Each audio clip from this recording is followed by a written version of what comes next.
ताज्या बातम्यांसाठी महान करेला सबस्क्राइब करा आणि बेल आयकॉनला क्लिक करा।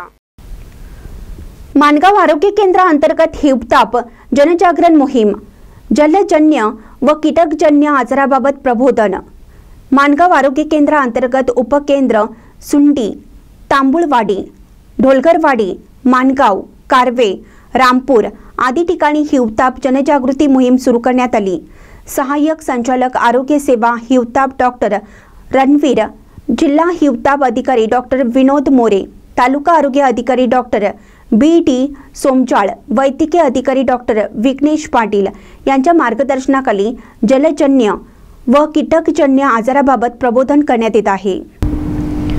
हनुमान विद्यालय करंजगाव येथे आरोग्य सेविका शुभांगी पाटील यांनी हिवताप जनजागरण मोहीम, एड्स, कुष्ठरोग, क्षयरोग, कावीळ व जलजन्य तसेच कीटकजन्य आजाराबाबत माहिती दिली। यावेळी त्या म्हणाले की कीटकजन्य साथीच्या आजारांना प्रतिबंध घालण्यासाठी घरातील स्वच्छतेबरोबर परिसरातील स्वच्छता महत्त्वाची आहे।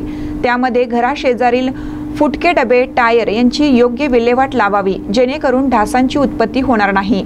घरातील खर्चाची भांडी, हौद, बॅरेल, बांधीव हौद इत्यादी आठवड्यातून एकदा स्वच्छ व कोरडी करून वापरावीत व आठवड्यातून एक दिवस कोरडा दिवस म्हणून पाळावा असे आवाहन करण्यात आले आहे। महानकर नेपसाठी प्रकाश ऐनापुरे, चंदगड।